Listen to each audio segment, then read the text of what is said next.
Be a part of Going In Raw today at patreon.com/Steven Larson. Starting at $1 a month, you can enjoy Going In Raw ad-free, gain access to the daily 30-minute Going In Raw post show, exclusive merchandise, and so much more. Support Going In Raw today. Click the link in the description. Boys and girls, this is the Undisputed Era. Adam Cole, Kyle O'Reilly, Roderick Strong, and you're listening to Going In Raw, baby. What's up, it's your girl Sasha Banks, the legit boss, and you're watching Going In Raw. You like that? This is Shayna Baszler, and you're watching Going In Raw. What's up? This is the most must-see WWE superstar of all time and his lovely, gorgeous wife, Marie. And you are going in SmackDown Live. This is the glorious one, Bobby Roode, and you're watching Going In Raw. Hey guys, this is Charlotte, and you're watching Going In Raw. What's up? It's the moonwalking, trash talking princess of Staten Island. I want to remind you all that Mela is money, and you're watching Going In Raw. Hi, this is Shinsuke Nakamura.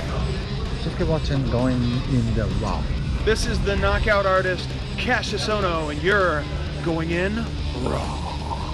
Hey, friendo, Steve here. And Larson. Yeah, welcome back to Going In Raw, the only pro wrestling podcast you need to be listening to right here at youtube.com/Steven Larson.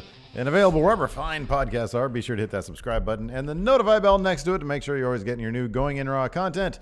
We're also available in the podcast realm, wherever fine audio podcasts can be found. Whatever app you're using, it goes a long way to hit that subscribe button next to Going In Raw and then leave us a rating, review, or a comment. It's a free and easy way. Help supports Going In Raw.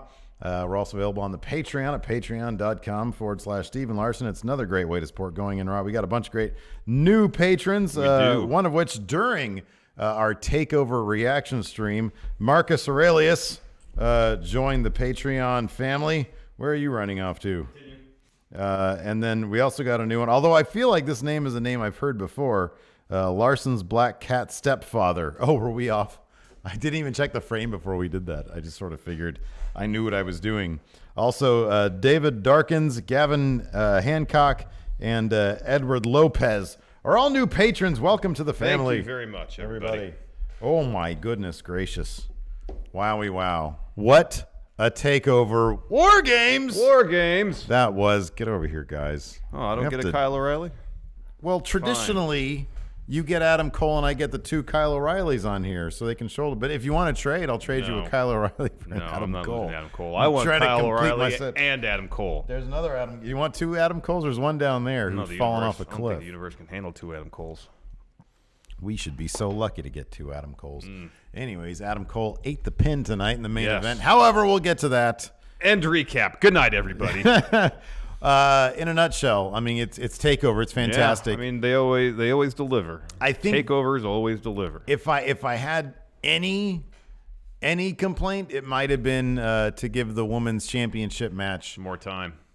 Felt a bit rushed. It was 2 out of 3 falls. It immediately began with shenanigans via basically the 4 horsewomen. Yeah, 2 of the 4 horsewomen. Well, in total 3/4. In totale, 3/4 of the horsewomen. Yeah. Got involved in that, and it was an overbooked mess, and it was a fairly quick one for being a 2 out of 3 falls match. It was 12 minutes long. I mean, you typically think 3 falls generally happen in best 2 out of 3 falls, and sometimes when they do it, it's like 3 matches. Yeah. In this case, it was like one very quick 2 out of 3 falls match. Pretty much is what it was. That being said, I mean, it was fun. It does make me wonder. We had heard that Shayna Baszler might have busted or injured her ankle. Yeah, at Evolution. Yeah, she was on crutches when exiting the arena. Yeah. So maybe that's why this was about an 11-minute match, but who knows? I mean, Evolution was only like 3 weeks ago. And it's funny, coming out of that, we were sort of talking about it, and we were thinking that you don't really need that match here at Takeover. Maybe give that to one of the other great feuds that's going on right now in NXT. But it was what it was. We got the Takeover kind of debut-ish of Io Shirai. Yeah. She showed up and helped out that situation. But delivered maybe the most perfect-looking moonsault I've ever seen. But we got 3 matches that all could contend for Match of the Year. Oh, yeah.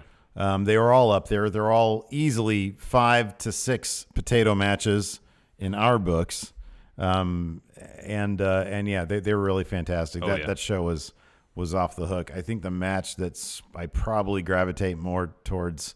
I mean, the War Games was War Games. It was off the hook fun. Yeah, it was fun. It was all over the place. Aleister Black, Johnny Gargano. In terms of storytelling, once again, Johnny Gargano. Yeah, you can't say enough about the guy. Nope. Like anytime he touches a match, it's. That match was 18 minutes and it never let up. That match was only 18 minutes long. I'd have swore it was 25. Yeah. It never let up. What they got into that match, the pace was so fast. Zero rest holds. No rest holds. resting. Yeah. No resting. Tommaso Ciampa was 22 minutes. Is that right? Yeah. Okay. 22 and a half roughly. All right. According to Wikipedia. And that took a lot longer to get. They probably took the right approach where they did a lot of character stuff before they really got into the meat of that match. Yeah. Because they allowed the crowd after that Gargano Aleister Black classic catch the breath a bit. Yeah. Enjoy some of the Velveteen Dreams character work. Same with Tommaso Ciampa. Give him maybe 5-7 minutes to settle down a bit. Yeah. Kick it into high gear. Yeah. Thanks, everybody, for joining us for the Takeover live stream reaction show. Yes. We had over 1,000 people pretty much the entire time watching, so that was fantastic, or at least for the last couple matches watching. Yeah. That was fantastic. Let's kick things off. We got a match that we sort of didn't expect to get until we knew it was going to happen, but we figured it would be the thing where they do before the actual show starts for TV, and then they air it in the Fallout episode on this coming Wednesday. Yeah, it had been announced on TV that was going to happen next Wednesday. Yeah, but Matt Riddle comes to the ring looking amazing in got his some Bruce game. Lee inspired. Was it Game of Death? Game of Death inspired ring gear. Although you never know these days if they're inspired by Game of Death or Kill Bill. Yeah, which was inspired by Game of Death. Fully decked out in bro gear. Oh, he looked great. Man, he looked amazing. Those tights he had with the NXT in the front with bro in it. Mm-hmm. In the back had like a Budweiser type logo, King of Bros. Yeah. He comes out, drops a promo. He's really, in a matter of a couple weeks, like his first promo, I was kind of concerned that maybe he wouldn't be able to hang on the mic. Yeah. Man, he had that audience in the palm of his hand. He really did. I've never gravitated towards his promos before he hit NXT. Mm-hmm. But I mean, I also haven't. I mean, I've seen plenty of Matt Riddle matches. Yeah. But I'm not like super familiar with him. And in the independent circuit, when you don't have like proper TV production, you're never sure how promos are going to translate to like an actual TV production. Mm-hmm. But man, it sure did tonight. Yeah. And in front of whatever it was, 15,000, 10,000 people or whatever. Probably more than that. Yeah, it really translated. Yeah. It was great.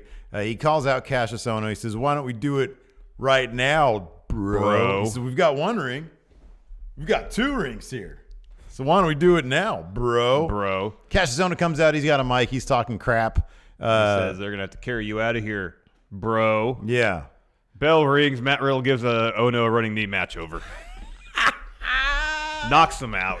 And the sell job by Cassius Ohno. He's laying there with his eyes glassed over, just staring at the ceiling. There is such a difference there when somebody sells a move and they're still aware. Because why are you getting pinned if you're aware? His eyes did not. His eyes were open. His eyes did not move. It looked legit. It was great. In the whole time Matt Riddle was celebrating, they showed replays of that knee several times. And you see in the background Cassius Ohno trying to get up, fall over. Yeah. Try to get up, fall over. And then, like, when Matt Riddle at the very end, when he's celebrating, like, Cassius Ohno's looking at him, and he's, like, loading up an elbow, and then he just falls over. Yeah, he takes, like, half a step, falls over. And then he tweets out what just happened. That was great. So good. That was it was really good. But this is the opening salvo in what I hope is going to be a good maybe 2 or 3 match feud. And they're gonna tear the house down when they have their singles matches. For sure. I told you this during the stream. There's 2 feuds that I'm looking forward to. That one for sure, and then whenever they give Keith Lee and Donovan Dijak a match, I'm looking forward to that too. I hope that by the next Takeover we at least get sort of because has he debuted on TV with his new name? He hasn't. I want that to happen because, I hear the guy is putting on some fantastic matches on the house show circuit. I want to see that. Same. I want to see that stuff. I want to see Top Notch put on some top-notch matches. Same here. Absolutely. After that, we had Kairi Sane versus Shayna Baszler. Best 2 out of 3 falls match for the NXT Women's Championship. Yeah, Sane came out pretty on fire early on, getting the upper hand, pretty much right out of the gate, until those horsewomen got involved. Jessamine Duke, Marina Shafir, they get out there. They beat up Kairi Sane, toss her back in the ring. Shayna puts the clutch on her. She taps out, and within a matter of like a minute and a half or 2 minutes, Shayna Baszler's already up 1-0. Isn't it funny how far, we mentioned this kind of during the stream too, how far Marina Shafir and Roderick Strong have both come as characters since that lovely documentary they did. Oh, there was like super baby faces in that thing. Extra, like she was super mom and he was crying about his family and I love him so much. Yeah. And now he's exactly, and she's like doling out punishment to Kairi Sane. Mm-hmm. So yeah, that was the story. They just kept on getting involved in that kind of stuff. I do wonder if Shayna's ankle, whatever's going on with her ankle, might have factored into that. I don't know. Yeah, I don't know if we'll ever know. I don't know. So after that first fall is in the books, Shayna like pretty much right away sinks in the clutch again. Kairi gets to the ropes. Shayna goes for a suplex onto the apron. Kairi reverses it into a nasty-looking DDT. Yeah. Oh, my God. A spike DDT on the apron. Holy crap. That looked amazing. And then she followed that up by taking out both Jessamine Duke and Marina Shafir. She gets the top rope. Insane elbow on all three of them. Yeah. She tosses Shayna back in the ring. Insane elbow on her. Gets the pin. Tied in one apiece. Yep. Kairi delivers 3 spears and 2 back fists to Shayna. Goes to the top rope for another insane elbow. Shayna gets up there, blocks it. They kind of scramble on the top rope a little bit. And then Kairi hits a sunset flip powerbomb when Shayna was going for like a gut wrench type suplex. Shayna kicks out at 2. Sane goes back up for the elbow, knocked off by the horsewoman. Outruns Dakota Kai and boots Jessamine Duke right in the face.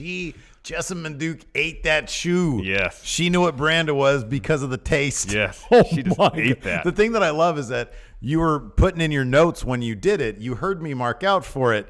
And then when they did the replay, you chuckled and said, oh, God. Yeah. Because that was she like. ate a boot. So that happens, but then the Shafir and Duke get the upper hand. And then Io Shirai runs out.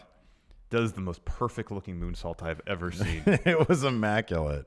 Off the top rope. It was immaculate. Onto Jessamine Duke, Marina Shafir, and Dakota Kai. All the while, Sane is selling. Shayna's selling. Sane goes the top rope, goes for the elbow. Shayna kind of moves a little bit out of the way, grabs the arm, rolls Kairi over, gets the pin. Shayna retains, winning 2-1. Yeah. Hard to know if we're gonna know more about this. Maybe at Survivor Series tomorrow, if we get some horsewomen stuff happening, or if this is going to continue with sort of Kairi's new pseudo faction, pseudo alliances here with Io and the friends, Dakota Kai, friends. Cool that Dakota Kai is kind of pulling double duty. Yeah, she's like the Pete Dunne of the NXT and NXT UK. Yeah. That's kind of neat. I'm glad that they just didn't sort of, okay, we're done with you. Now you're going. That's cool. She's got like a thing going on. Yeah. So that's neat. Or I wonder if this is maybe a chance for them to see, for management or whoever, to see the horsewomen more as a group, and like give them a faction so that they can sort of be around as a faction to feud with them. Here's an idea. I'll just float this out here. So Becky and Ronda is going to happen at Mania. Say at main events, champion versus champion. Not a unification match, but just champion versus champion, like it would have been at Survivor Series. Becky goes over. So Ronda, in UFC, she didn't exactly deal with defeat very well. Oh yeah, sure. That's and they brought that up in their Twitter. Yeah, that's what I've heard at least. And so she's really tore up about her loss. And then who gets called up to Maine after WrestleMania? Her friend Shayna Baszler. Her friend. And tries to woo her. Yeah. Say, hey, let me help you. Yeah. Come on. Yeah. And then you start using that to build towards at SummerSlam, horsewoman versus horsewoman. I want you. Show me. It's Peter Frampton, man. I don't like Frampton. You were about to say. That's Show a catchy me song, the way. though. I'm not asking you to sing any deep cuts in Frampton's milieu. Did he have any deep cuts? No, I think they released every song off that double live album as a single. Do you feel like I do? All that talk box guitar. It's too much. Too much. Way too much. And happier news. X-Pac officially signing with NXT. Oh, man. People were wondering. With manager Dog. Larson, who is going to be in the crowd this time for TakeOver? What new, fresh, young signee? I'll tell you who. X-Pac! X-Pac! X-Pac with manager Dog. Companion Dog. Companion Dog.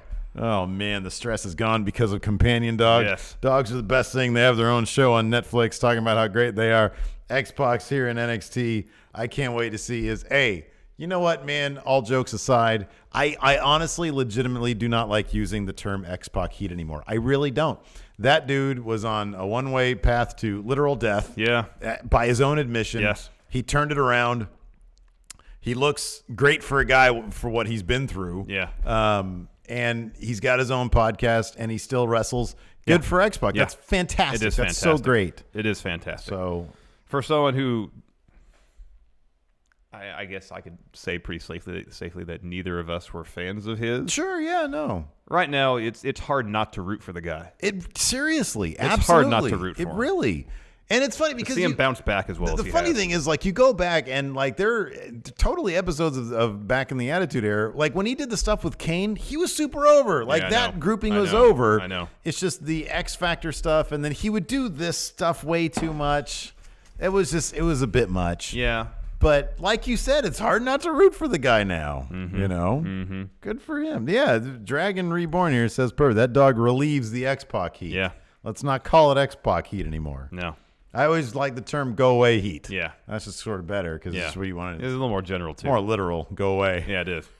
General and literal at the same time. Exactly. Not so specific to X-Pac. Anyways, next match, probably my match of the night: Johnny Gargano versus Aleister Black. God, this is Aleister's best match. Easily, it is hands right. Down. Hands down. Holy crap! So this match went like 18 plus minutes. As you mentioned earlier, never let up. No, never let up. Zero rest holds. Zero rest holds. No like the milling first half about. of the match, I could not write any notes because everything was happening so quickly. Up until the suicide dive DDT that Gargano did. to the outside. Yeah, I could not write any notes because it was so It's fast. like finally they're down. They have to sell that fantastic spot. You can turn and start writing some notes. Yeah, but up before that, it was just great. A lot of it was so strike heavy. Of And course, you expect that from Aleister Black, but Johnny was coming in. He's got his Punisher inspired gear. He was like giving high fives to kids along the ramp. At the same time, he had this kind of like a sneer with a smirk on his face. It was like arrogant and also kind of a prick. He was prickish because he was he thinks he's so good. Yeah. But by thinking so highly of how heroic he is, he's so delusional. Yeah. That he's a jerk. Yeah. He is a jerk. I love the idea that he's still gonna high five fans, but he's a dick. I love that aspect. I don't like when heels like, oh, I'm just not gonna like you, so I don't like you. Yeah. No, man, there's a little kid, high five, yeah, here you go, but now I'm a dick. No, I love all that stuff. And I thought it was so interesting because the match that followed it was like 10 minutes of character stuff before they really got into the meat of the match. Yeah. This had plenty of character stuff from the get. Yes. I think this because there was such a more involved backstory between them. And it felt far more personal. And exactly. And with Velveteen Dream, you almost need to let him do his play. You know, he had the Hollywood Hogan stuff going on. You almost need to let him get in all his beats because they are so much fun. Yes. And Tommaso Ciampa is very fun as this over-the-top villain guy. But with Aleister Black and Gargano, like, they were ready to go from the get, but their characters were so well established, and that story was so well established. We got to mention Toothfest. Oh, my God, that's right. Aleister Black showed up. Number one, he had pewter gear on. Yeah, trunks and kick pads and stuff, and then he had, like, a fang-covered vest. Like you said it exactly Guar right. concert. Something at a Guar concert. Yeah. And he looked great. Teeth coming. Jutting out Three upwards. many teeth all over the place. And once he sprung off that platform that raises him, metaphorically speaking, from the dead, he was ready to kick some ass. Oh, man. He looked great. Yeah, he was ready to go. You know, at first, when Aleister Black debuted, he never talked. I thought it was great because there was so much mystique about him. Man, he does, like, super angry well. He does. Especially during this match. I know. Yeah. But, you know. Give it to me, John. I know, he calls him John. He calls him John. It's like a father berating his son. Come on, John. It's great. So anyways, I don't have any notes for the first half of the match because it was too fast. Gargano hits the suicide dive, you think, and then he does a tornado DDT once he makes contact with Aleister Black, tosses him back in the ring. Slingshot DDT, goes for the pin. Aleister kicks out at 2. There's this one great spot where Johnny hits a reverse Rana. Aleister just gets right up, running knee right to Johnny's face. Yeah. There's so many knees and kicks right to Johnny's face. Johnny puts Aleister in Gargano escape. Aleister reverses to a roll-up, kick out at 2. And there's a spot where Aleister's kind of on his knees, and Johnny is getting ready for like his old DIY finisher. Yeah. He does this thing. Yeah. For super kick, and Aleister goes, hold on, sits in the middle of the ring, crosses his legs. legs. Give me your best shot. Come on, John. Come on, John. Johnny tries. Aleister ducks it. But anyways, Johnny still connects with the super kick, a running knee. Aleister kicks out at 2. This spot was great. Johnny dumps Aleister to the outside of the ring and goes for a suicide dive. And Aleister just knees him square in the face. Oh, man. Oh, my gosh. Yeah. Devastating.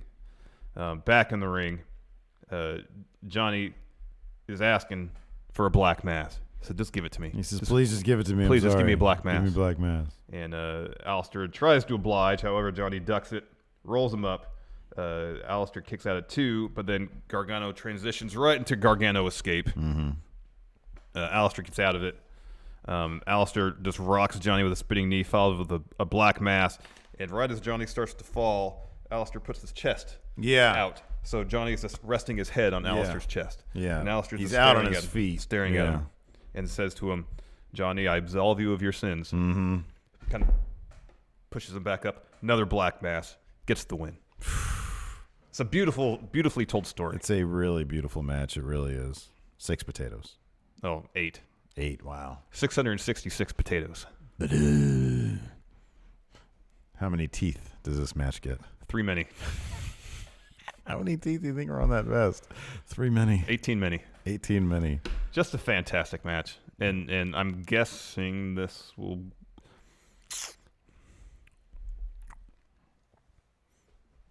With Aleister forgiving, more or less, Johnny for what he had done to him. Is this going to set Johnny on his path to redemption? Or is Johnny going to Sink even further? Further into the dark side? He might turn to, because look at what happened tonight. Ciampa was Ciampa, and Ciampa won. Johnny tried to be, so maybe he's going to try. Johnny was trying to be Ciampa, literally down to doing the running knee after the super kick. Yeah. I mean, I could maybe see a heel DIY alliance where Johnny's trying to understand, because Ciampa, especially on social media, has been all over it. Yeah. Saying, maybe. Yeah, he's been the Emperor Palpatine in this whole situation. Yeah, maybe Gargano's going to come to him on his hands and knees and say, teach me your ways, I now understand why you've done what you've done. Now I want to know about that. And then that could lead to another split. I don't know. I legitimately don't know. I don't know. I could see Aleister Black getting that title back, but I don't know, man. Maybe not. I feel like the end game still has to be Johnny helping Aleister get that title back. Because that's like the most direct path to redemption for Gargano. If that's the story maybe this is going to be, maybe this will be God, how great this match was. Maybe that's going to be the thing, but I don't know, man. I'm interested in reading spoilers. Yeah, when on they Thursday, tape yeah. Oh, anyways, next, Velveteen Dream versus Tommaso Ciampa. It's hard to follow the previous match, but these guys did a really good job of following it up because they did a lot of just character work to begin with. Velveteen Dream comes out, full Hollywood Hogan gear. Yeah. Doing the everything. Yeah, that was great. And the match started with tons of character work, a bunch of one-upsmanship, doing each other's kind of taunts and stuff. Cultaholic had a good rundown of all the wrestlers that it was a tweet they put Dream out. was referencing? Yeah. Let's see if I can find it really quick. All right. Pretty early on, Dream hits a boot, starts calling for the leg drop, really plays it up to the crowd. He goes for it, but Ciampa rolls out of the way. And business really started picking up when Velveteen Dream was down the corner. Ciampa hits a brutal running knee with the knee brace. Anyways, continue. Hogan leg drop, Savage rope leap hangman, Shawn Michaels diving forearm kip up. Yep. The Bret Hart ring post figure 4. Yep. The Flair's regular figure 4. Yeah. Yep. And that was like halfway through the match. Yeah. And then after Ciampa hits that running knee, takes Dream to the outside, puts him on the announce table, another running knee, and then and then of course he does the Rick Rude stuff also. Yeah. That's how he kind of got the advantage for a bit after a really nasty looking Rude Awakening. That Rude Awakening, it looked like they were not on the same page with that. Yeah, the timing. You know, sometimes it's like slower than other times. Like the Rude Awakening is a bit more deliberate. Yes, as opposed to like a regular neck breaker. Yeah. After that, Dream hits the boot, 3 leg drops. Yeah. That's actually one thing I kind of thought his leg drop didn't look, because he's got such skinny legs and like there was hardly any contact of the actual leg drop. When Hogan used to do it, like he would get a little bit of thigh in there. A little bit. It's such a stupid qualm because it's such a stupid move. It is. And after that, Velveteen Dream started going after Ciampa's knee, wrapped it around the ring post a couple times, figure 4 around the ring post, nod to Bret Hart. And then Ciampa's tapping. Yeah. But it's an illegal move. Very briefly he taps, yeah. It's a legal move. You can't win with an illegal move. And on top of that, the ref isn't even noticing that. Yeah, probably He's just telling Dream to stop it. Yeah. Back in the ring, Dream applies a standard figure 4. Ciampa reverses the pressure for a moment. Dream turns it back around. There's this spot where Dream suplexes Ciampa and himself outside of the ring. That spot always makes me nervous. I hate that spot so much. And then Ciampa starts immediately selling... knee. He starts taking off his boot. To relieve the pressure from the knee. Is that a real thing? I don't think so. That's kind of quick for fluid to build up. Nigel was going very hard on... I know. Release the pressure from the knee by removing the boot. I mean, if you twisted your ankle, then yes. Right, yeah. But sometimes if you twist your ankle, you want to keep it supported like that so it doesn't swell up. Anyways. No, it doesn't really make a whole lot of sense. That quickly, at least, no. Because later on he says, there must be fluid building up in the knee, and I don't think it happens that quickly. Then Ciampa rolls up the Velveteen Dream, gets a handful of tights, and pretty much exposes his entire buttocks. Yeah, and the ref is like the right ref there. is as close as I am to Velveteen Dream's rear end, and just after the 2 count, he notices that he's like, there's a butthole in front of my face. There's a butt in front of his face. He's like, hey, stop that. So he breaks that up. Ciampa eats a Death Valley or Dream Valley driver. Ciampa kicks out of 2. Dream does for like a second rope crossbody. He eats a jumping knee. He kicks out of 2. He kicks out of Project Ciampa. Ciampa goes out, brings the title in the ring. He eventually gets a DDT on it, but kicks out. Let me make sure I get this all right here. Yes. Dream goes for a Purple Rainmaker. Ciampa gets the boot up. Dream just goes for a figure 4, and then Ciampa boots him outside the ring. Draping DDT. Dream kicks out. Ciampa goes out. Of course, the padding, exposing the cement ringside. He goes for a draping DDT again. Dream pushes him over the announce table. At which point they're selling. Morrow's right there. Ciampa again as close as I am right to there. you. Yeah, they're close. And he says, "Ciampa, the son of a," or he says, "SOB, Sick SOB. all the things he's done to everybody." And then Ciampa gets up, throws paper, throws like a notepad at him. Yeah, at Morrow's face and says, "Watch your mouth." Yeah. But Dream takes advantage of the distraction, hits the Dream Valley driver on the mat, throws him back in. Purple Rainmaker. Ciampa kicks out, rolls on the apron. Dream goes for a Purple Rainmaker onto the apron. Ciampa gets out of the way.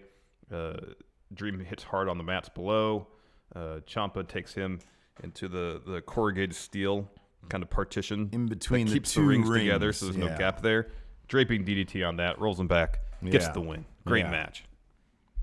Great stuff. Oh, just a fantastic match. Just a really, really good match. And it's funny because it's so hard to follow up the Aleister Black Gargano match, but they totally pulled it off. Did. And you're right. It's all help pacing stuff, you know? Yeah. It's like you let the crowd get back into it with the character work sort of slow at the beginning, then you get back into it. Yeah, absolutely fantastic match. Yeah, totally. It's scary to think what Velveteen Dream's going to be like 10 years from now when he's like in his I know. early 30s. I know, when he's in his prime. Yeah. I know. All these great matches he's having right now with just fantastic competitors. Mm-hmm. Which brings us to War Games. War Games. Sorry. So who was the first in the match? Adam Cole and Ricochet. Yeah. Sort Adam Cole, baby. Mirroring the ongoing feud over that North American title. So they start off first 5 minutes, I think it is. Yeah. It's every 5 minutes. They do the thing. Well, the first 5 minutes is the first two competitors, and the 3 minutes thereafter. Okay, yeah. They had a full screen list of rules. It was just way too much. There's a lot of text. It's like, just do the match. We can figure it out. Yeah, we'll piece it all together. Yeah. So Wrestling, they brawl for about 5 minutes. Kyle O'Reilly comes in. More brawling. Of course, Undisputed Era has the upper hand because it's 2-on-1. Pete Dunne is about to get out of the cage, and Hansen pushes him aside, pushes him back in the cage, and rushes out. Because that worked really well last week. I know. When they were fighting for the advantage. Yeah. Hansen. But the numbers are even. Roderick Strong's next. He comes in the ring immediately, starts destroying Ricochet with a bevy, a litany of backbreakers. Oh, man. He was ragdolling Ricochet. Yeah, it was like 3 in a row where he kind of gets him under the arm and does it, and does one where it was devastating. That was great. And then Olympic Slam for Hansen from Roderick Strong. Time for not Undisputed Era team to get another entrant into the match.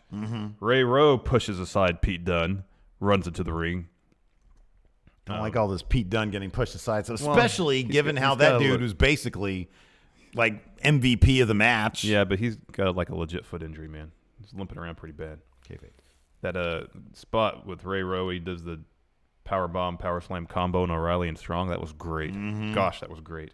Bobby Fish enters, and first thing he does is he takes the padlock off his cage, goes over and locks Peter Dunne in his cage. He takes the key, teases him, and throws it to the audience. Yeah. Here's the thing, Steve. Okay. There's like 5 referees hanging out in the ramp. A whole army of refs. Why did it take them 3 minutes to try to bother fighting some bolt cutters somewhere? Here's the thing. As soon as Bob Fish locks that padlock, throws key to the audience, there should be someone going backstage looking for that bolt cutter right away. It wouldn't have bothered me so much had, when it was time for Peter Dunne to come in, Drake, the referee, unlocks the original padlock and then tries it with the other one and says, it doesn't work. Of course it doesn't work. Of course it doesn't work. If it worked, then there's no point to having padlocks. Exactly. It's a master lock, not a master key. If I know you have something cool in your shed and it's got a padlock on it, I can't just figure out what type of padlock it is. Go down to Walmart, get the same one, and use that key on your padlock. It doesn't work that way. They're different. They're locks. For a reason, to keep your stuff safe. That's why you use a lock. So that aspect of it, waiting 3 minutes to try the key, like if they had been sitting there trying to figure out like how to get the padlock off for that time, exactly, then that would have made sense.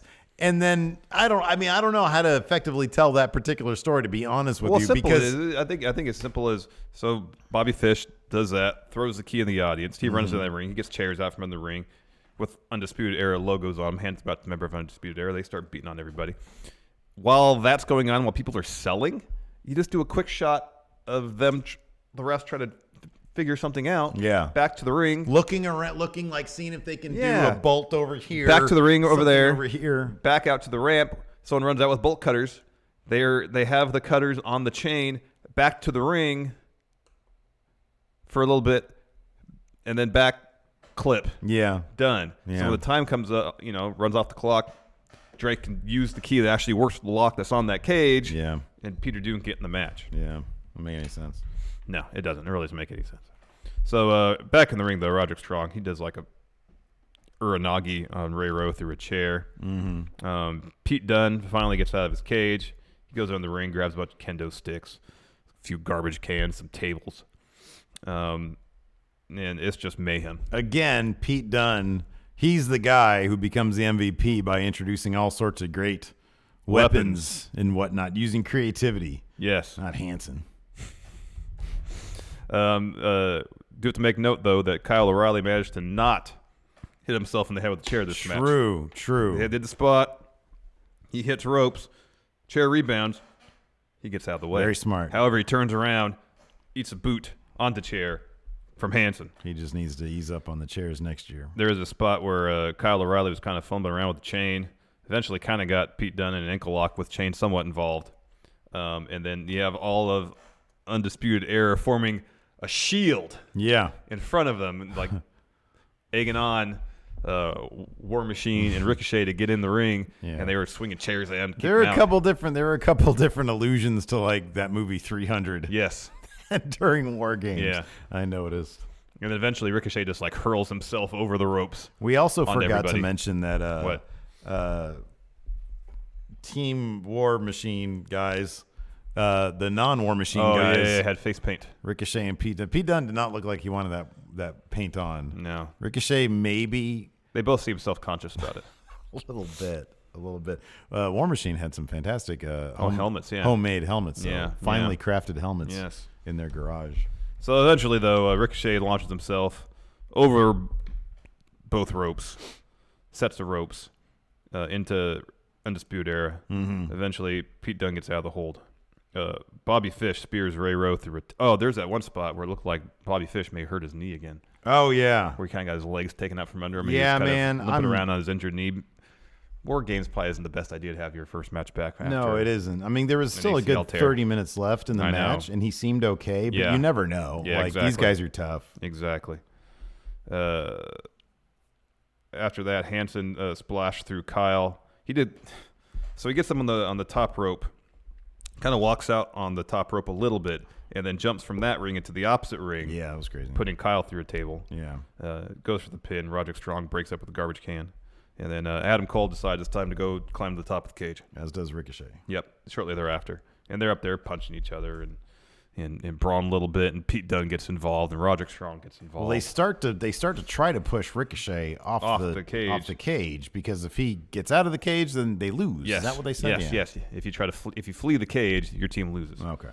And then so eventually you got like everybody involved, save for Ricochet in the match, involved in essentially just superplexing Adam Cole off the top of the cage. Yeah. And the last little bit of it was Hansen with Kyle O'Reilly on his back. That was Bobby Fish on his back. Yeah, Bobby Fish on his back. And he's trying to choke him out. He's trying to choke him out, but Hansen's just no selling it. He just like walks over there, and then he's the last bit, like you said, the big giant tower powerbomb thing. Yeah. And they all come down. Adam Cole gets powerbombed off the freaking top of the cage. Yeah. It's great. It's fantastic. It's great. And Ricochet's up there, realizes, I can do something cool here. He does it in like an inverted, like 630, like a double backwards moonsault onto everybody. Yeah. It was insane. And there's this point where in one ring you have Undisputed Era, in the other ring you have the other team. It's very stagey. Very much. They all stand up, start talking trash. The cameraman is in the middle. They have a cameraman inside the ring, and he's in the middle, and it's staring on. He's on one side of it, and he's staring down. You have all the ropes sort of horizontally. It's all symmetrical and shit. And you have the teams on one side, team on the other side. They're all jawing back and forth at each other, slowly approaching each other. Yeah, and they all kind of come right face to face, basically where the partition is. They all duck under the rope, start brawling. Mm-hmm. It was a good scene. No, it was awesome. It was fantastic. I like it. You know, you can do stagey stuff like that every once in a while. They don't do it very often. That makes it more effective. Exactly. Shortly thereafter, War Raiders hit Fallout, and then immediately Ray Rose pulled off the pin and eats like the high-low combo that not Redragon down, but O'Reilly and Roderick Strong do. Mm-hmm. Cole reversed a bitter end into a DDT, hits OG last shot. Yeah. Last shot. Then 2.0. V2.0, but Pete Dunne kicks out. Yeah. That was crazy. I know. Boy, that's strong. And then Pete Dunne hits bitter end. Ricochet flies in from out of nowhere with a 450, and both of them pin Adam Cole for the win. And the show ends. A little sign of respect between Pete Dunne and Ricochet. They both are on top of the cage celebrating, holding their titles. Yeah. Wowie wow. Holy moly. I mean, this is just a fraction of the mayhem that happened within the War Games cage. You got to watch it. Like, it's not, you can't just it's like sit 40-something minutes. You can't just sit here and listen to me list off stuff that I wrote down. Yeah, exactly. No, you have to behold it for yourself. But let's see. So this is the last takeover of the year. Correct. Next one's in Phoenix. Rumble weekend. I'm trying to look back though. Was this the best takeover of the year? 3 killer matches in a row. Just takeovers. New Orleans one was really good. Every time they're great. New Orleans was the first Ciampa Gargano. Yeah. Okay. Oh yeah. And then look at the card. I think that's when Aleister Black won the title. And then there's Philadelphia, which was Gargano Almas. Man. And the North American ladder match. They just oh man, that's right. Philadelphia might get the nod for me. Maybe. That ladder match was something else. Yeah. But holy crap, this War Games match was good. something else. It was fun. Really something else. So yeah. Fantastic match. Yeah. Another great show. And yeah, once again, thanks everybody for hanging out with Alto us. says, guys, Takeover Live is better than watching on TV, worth every penny. We've been to one Takeover. It was a blast. No, we've been to two Takeovers. We went to one, Brooklyn. Yes. When Nakamura won the title. Yeah. And then we saw Nakamura's last match in NXT. Let's see if we can. And then, In of Orlando. course, there was a Friendo meetup there as well. Yes. That didn't work. That didn't let me do Sometimes it works and sometimes it doesn't. Sometimes I don't know what the deal is here. I'm going to do this, though, before we leave and go home, because we got Survivor Series tomorrow. I know. So we got to do that. We got to reload for that. Yes. I'm a little under but the yeah, weather, too, so I really got to believe it was reload. Sandra who sort of put this together. Yes. And let me see if I can find this now. 9294. There it is. Here we go. So there's the crew for the meetup today, man. Look at that. That's awesome. So yeah, there they are. And Mr. Sinister right here, he was in the front row, Yeah, he was sitting sporting the ringside, Going man. in Raw That was shirt. great. And Sandra's pink head was bobbing up and down during that whole show. So that was really cool. Thanks everybody for that. Thank you so much. We have a super chat. Oh, that was Eddie. Alto, yeah. And or Eddie, yeah. We need Eddie. We need to hear the full story about this Undertaker meetup. So yeah, Eddie went through it. He did the meetup with the Undertaker with the Like a Dog shirt on. Like a dog. And he said on Facebook, Undertaker said he noticed it, and there's a whole story of this. I can't wait to hear it. So once he's provided that story on Facebook, I will recount it verbatim. Yes. With his permission, We'll of have course. a dramatic reading. I'll have a dramatic reading of the encounter. I really want all the details. Oh, same. From that. I can't wait. So anyways, that's it for the show. Thanks so much, everybody, for tuning in. And until next time, we'll talk to you guys later. Bye.